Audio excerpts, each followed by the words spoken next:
and I stay in Senekal in the Eastern Free State. We have a ministry there in Senekal called Beyond Walls Community Church, and that's where me and my wife Cecilia are serving the community in Senekal. And I just want to share with you this afternoon about the story, the God story about Senekal. For me, it's really a story of revival, not only for Senekal, but a story of revival for our nation. Our nation is at a tipping point. We've got so much division that is happening in our country. And of course, I mean, there are so many agents that are sowing division amongst different races and different ethnic groups in our country. And what we have experienced in Senekal is really a miracle that I believe is a miracle for our nation, is a miracle that South Africa needs. We all know the story of Brendan Horner, a young boy, 21 years old, very innocent, excited about the future, and he was slaughtered in the small town called Paul Rooks. And the first time I came across the picture of Brendan, it was on Facebook.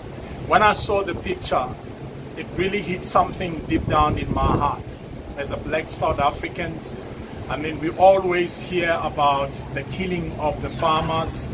We all hear every day about the killing of women and children in South Africa. You know, we have almost got used to the killings that are happening in South Africa. But this particular death of this young man really touched my heart. It was as if the Lord was awakening something in me to say, you know, you need to speak out for the innocent blood that is being shed in this land, because we all know that it brings curse.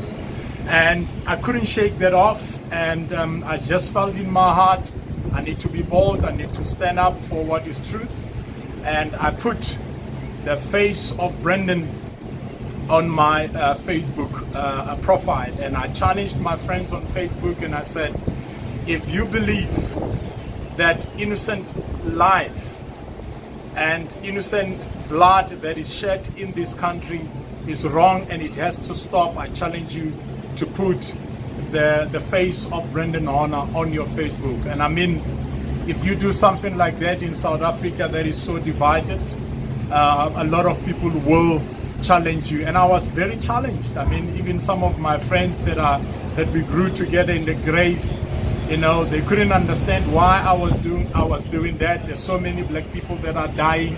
Couldn't I just use one of their pictures and to put there on my Facebook? And this is just showing what is in the hearts of the people.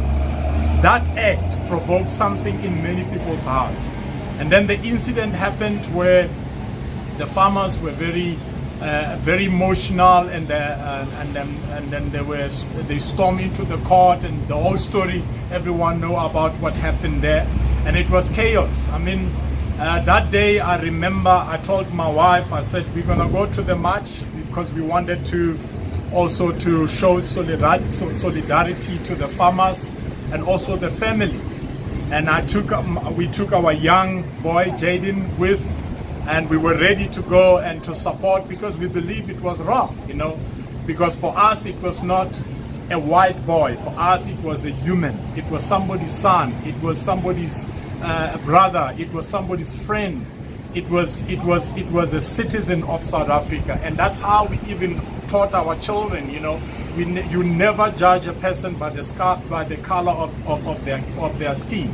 And we went there, but unfortunately then the whole thing took a different turn. And now I had to come back to my Facebook friends, because they're waiting for me, and they say, John, what are you saying now about this? You know, the wonderful thing and the powerful thing about truth is that you don't have to speak for it. You just have to believe it. You have to stand on it.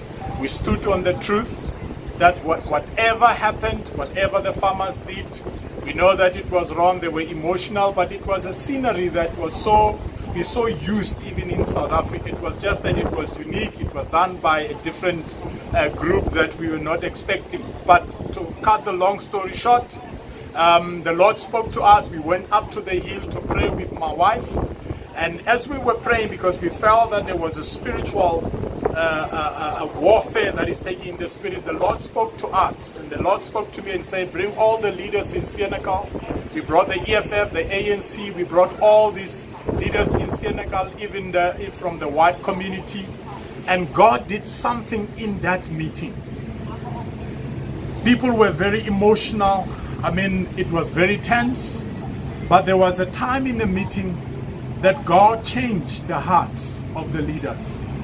And suddenly everyone said, we have a responsibility to pick up the pieces of what has happened in Senekal. And from that meeting, a forum was birthed, Senekal Matwabem Forum, that is doing an incredible job now. Is black people and white people coming together, farmers and political leaders within Senekal coming together to lift up the communities, these two communities, an incredible testimony of what the Lord has done. But the most important thing is what the Lord has done on the 16th of October, when the EFF was there and it was war, and the farmers who are radical were there and they were ready to fight, and the Lord did a miracle. Not only for Senekal, but the Lord did a miracle for the whole of South Africa. Of course, we prayed and we organized a prayer after that meeting, which we really believe that even the whole South Africa was praying for Senekal. The believers were praying, and God gave us a deliverance on that day. And the Lord said to me, what I have done in Senekal, I have done something that the enemy has planned it for evil. The enemy wanted to establish a monument, an altar of death, that civil war will start in Senekal, but the Lord has purposed it in his heart that instead of civil war, revival will start in Senekal. And it will start with the people who will leave their comfort zone, people who believe in the dream and the destiny that God has for this nation, that will come together and pray and work together, and God will use them. And that is the miracle that has happened. I've got so much that I can share with you, just that don't have time to share that. But I just want to challenge you, wherever you are, whoever you are, we have a responsibility in this nation to come together for us to build this nation into a plan and a picture that God has for South Africa. It doesn't matter whether you are black or you are white. You have a responsibility, even for the next generation, to leave a legacy of peace, a legacy of rainbow nation as we are being declared all over the world. So I want to challenge you to find your black brother, to find your white brother. You know, the Lord said something incredible to me, and he said, you have to reverse the curse of Cain when he says, I'm not my brother's keeper. And the Lord said, this is the generation that will say, I am my brother's keeper. Every life matters. What happens in the black community, in the white community, it affects all of us. And we need to stand and raise the volume and the voice of righteousness in this nation. May the Lord bless you.